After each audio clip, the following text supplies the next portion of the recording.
తెలంగాణలో పార్టీ ఫిరాయించిన ఎమ్మెల్యేలపై చర్యలు late కావడంపై supreme court అసహనం వ్యక్తం చేసింది. ఇప్పటికే చాలా టైం ఇచ్చామని, ఇదే లాస్ట్ ఛాన్స్ అంటూ హెచ్చరించింది.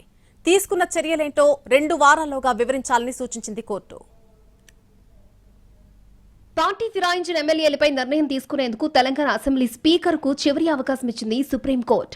బీఆర్ఎస్ నుంచి కాంగ్రెస్ లో చేరినట్టు ఆరోపణలు ఎదుర్కొంటున్న ఎమ్మెల్యేల అనర్హతపై Justice Sanjay Karol, Justice Augustine జార్జిల బెంచ్ విచారణ చేసింది. ఈ సందర్భంగా స్పీకర్ కు కీలక ఆదేశాలు జారీ చేసింది సుప్రీంకోర్టు. ఎమ్మెల్యేల అనర్హత విషయంలో నిర్ణయం తీసుకునేందుకు లాస్ట్ ఛాన్స్ ఇస్తున్నామని స్పష్టం చేసింది. ఇప్పటికే చాలా సమయం ఇచ్చామని, ఈ పార్టీకి నిర్ణయం తీసుకోవాల్సిందన్నారు జడ్జిలు.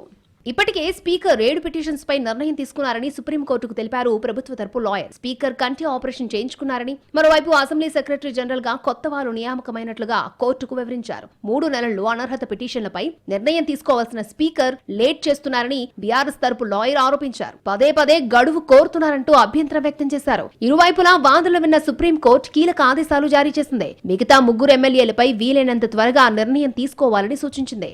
2 వారాల్లోగా వారిపై తీసుకున్న చర్యలపై అఫిడవిట్ దాఖలు చేయాలని ఆదేశాలిచ్చింది. అయితే 3 ఎమ్మెల్యేలపై విచారణ పూర్తి చేసేందుకు 4 వారాల సమయం ఇవ్వాలని సుప్రీంకోర్టును కోరారు ప్రభుత్వ తరపు లాయర్. 2 వారాల్లోగా తీసుకున్న చర్యలపై ప్రగతి చూపిస్తే 4 వారాల టైం ఇస్తామని కోర్టు స్పష్టం చేసింది.